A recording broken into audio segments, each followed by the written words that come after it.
The old festive bedding arrangement. You know, it preserved heat all night. Winter has always tested human ingenuity, long before central heating, electric blankets or synthetic duvets were even a thought. If you value historically proven solutions, well, stay with me through this guide, like the video, and subscribe to Wisdom for the Journey for more grounded knowledge that still works today. Let's get straight to it. Layering followed a deliberate heat-trapping order, not just comfort preference. In traditional European winter households, festive bedding was not decorative excess, but a calculated system. The base layer was always a straw mattress or densely stuffed wool tick, placed directly on a raised wooden bed frame. This prevented conductive heat loss to stone or earth floors, a mistake many modern sleepers still make. On top of this sat a linen or cotton sheet whose role was moisture control, not warmth. Breathability mattered because trapped moisture equals heat loss. This same principle applies today when winter campers avoid sleeping directly on cold ground without insulation.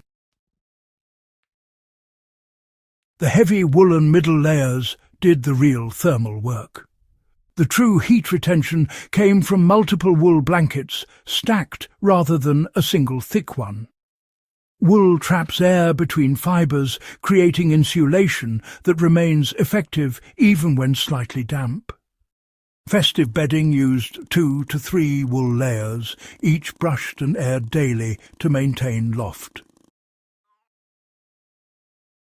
Well, the modern application is simple, really. You just replace one bulky synthetic duvet with layered wool or wool blend blankets, especially handy during power outages or, fuel shortages.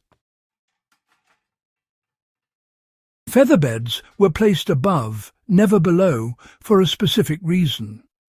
In wealthier households, feather beds were placed on top, not underneath. Feathers, you see, compress under body weight and lose insulation when used as a base. Positioned above, they trapped rising body heat while allowing heavier wool layers beneath to prevent drafts. This arrangement explains why traditional beds felt warmer as the night progressed. Today, this translates to placing your thickest comforter or duvet above denser insulating layers, rather than directly on the mattress. Festive bedding was almost always paired with bed curtains or canopy drapes, particularly in winter. These reduced convective heat loss by blocking cold air movement. Even simple wool hangings or heavy quilts draped over bedsides served this function. Modern homes can replicate this by tucking blankets tightly around mattress edges or using thermal throws to seal airflow, especially in unheated bedrooms. Folks slept in linen nightshirts, not really for warmth, but to keep their bedding dry and, hygienic. Before turning in, they'd heat up bricks or stones by the fire and tuck them into bed to warm the layers before climbing in themselves. This simple practice actually reduced the energy the body needed to generate warmth overnight. These days, the modern equivalent is pre-warming bedding with hot water bottles or, heated stones wrapped safely in cloth. This festive bedding arrangement was never about luxury.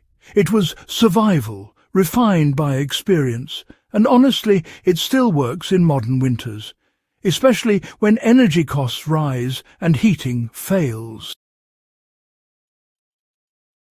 If this guide added value to your understanding, Do subscribe to Wisdom for the Journey, give the video a like and share it with others who are preparing to beat the cold using knowledge that's already stood the test of centuries.